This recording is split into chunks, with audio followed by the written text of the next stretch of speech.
Hello. So you've made it to the second of the finger picking video tutorials. Fantastic. We'll just recap on the first one, just before we get started. We're in open G tuning. That means that we're tuned to D, G, D, G, B for baker, D for dog on the top. Yeah. We're focusing on developing the intricate fine motor skills that we need in order to play this glorious instrument. And we're doing it in baby steps, one step at a time. Yeah. Okay. Let's come down and have a look at my right hand. We don't need the left hand just yet. In our last lesson, we focused on thumb, downstrokes with the thumb, and learning to use the first finger, and alternating between the two, and always in time. Slow tempos are fine. Slow tempos are actually a little more difficult to keep time in. So you don't need to go too fast, but you do need to keep in time. Okay. In today's lesson, we're going to introduce the next two fingers on our right hand. Some finger pickers only use two. Some like three. I use three. Some only use one. You do that all day. That's fine. Whatever works for you. We're going to have a look at the advantages of using all three fingers.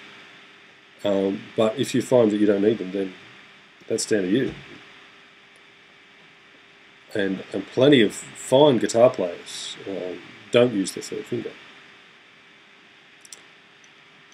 But for now, we're going to run through how they work, but focus on just the first two. So in the same way that we played thumb, finger in our first exercise, in time, alternating, we're going to do that with the first and second finger, and without the thumb, alternating in time for our first exercise. So the first finger plays that G on the fourth string, second finger, the B on the fifth string, in time. So if I count at 1, 2, 3, 4.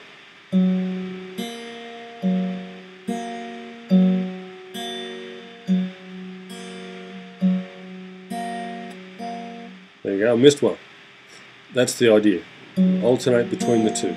Just slowly get that second finger, that middle finger, to cooperate. You'll find that those two fingers, the middle finger and the ring finger, will be more difficult to train. The reason for that is a large muscle runs up through your arm here. Not large, one of the large muscles in your forearm. Flexor digitorum, longus and brevis, there's a couple of components to it that goes onto all four fingers here. There's another finger, another muscle that runs up into your first finger, and another one that comes onto your small finger, your pinky.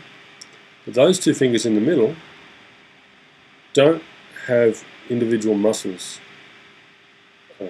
that control them. There are particular fibers within these larger muscles that obviously allow you to move those independently. But that independent movement is naturally more difficult for those two fingers, simply because of the anatomy of your arm. There's nothing we can do about that. So they just take a little more training. That's why they're more difficult. If you're finding this finger here now, and eventually this one we get onto it, more difficult, you're not Robinson Crusoe. Everyone that plays the guitar, everyone that does anything with their hands, has the same difficulty initially. Okay? So we're playing in time just the first and second fingers. Once you're happy with that, let's bring the thumb back into play.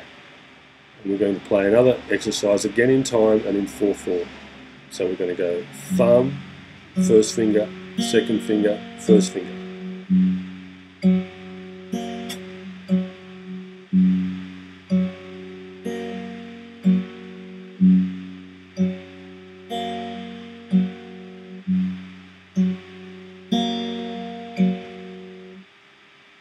Okay. When you're comfortable with that, pick the tempo up a little bit. Just lift the gauge on your metronome and play it a little bit faster.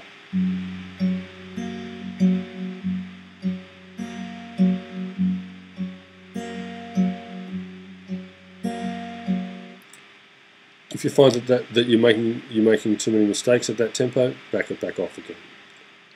I'm not going to be too concerned about you missing the occasional note. That is inevitable. Everybody does that. I still do that. The main thing that you need to learn in these early stages is, I'll keep repeating it, your time. If you can learn to play in time, you will sound like a musician.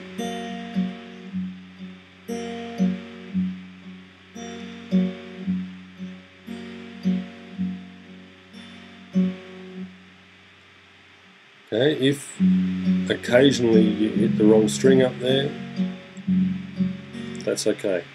The main thing to avoid is this.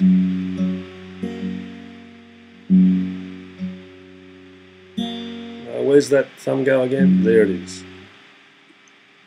Just play. Don't be too concerned about hitting the right note. If you hit the wrong note, that's fine. Okay?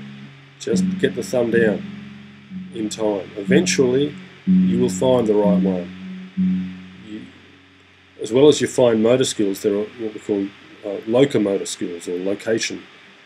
Having your hand, in this case your hand, in a position that you are aware of, that you have some control over, that you know where it is without having to look at it. So this is another thing that you're developing as you through these exercises, and it simply takes time. Don't look down at your guitar. If you do that, then you're not developing those locomotor skills.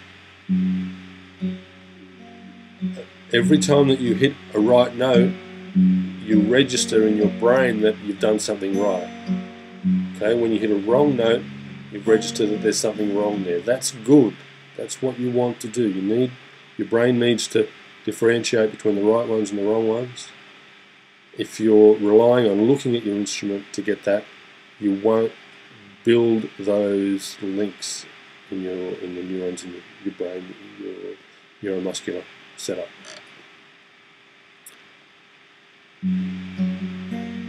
Once you're happy with that, maybe you can introduce that ring finger.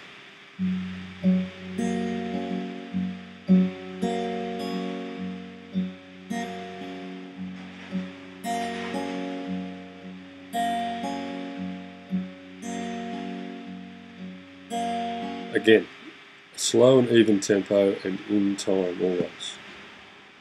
When you're happy with that, and that's not going to happen as quickly as I just did it, it can take a little bit of time. Here's the third and final of the exercises in this little tutorial. We're going to combine those two, so we're going to go thumb, 1, 2, 1, thumb, 1, 2, 3, thumb.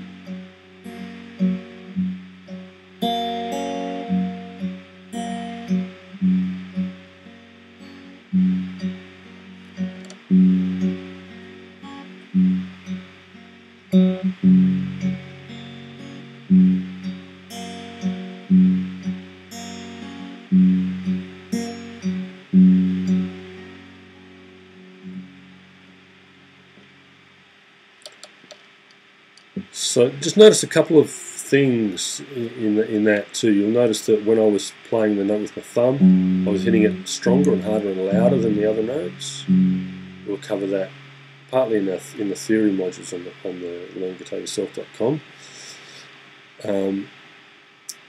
But for now, you can hear why it needs to happen like that. It's that bass note is the first beat of every bar, and it establishes the meter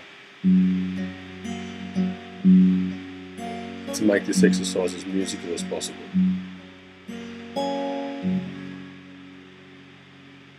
Okay, there you go, 2 lessons, and already you're finger picking in time. Well done. It's all downhill from here.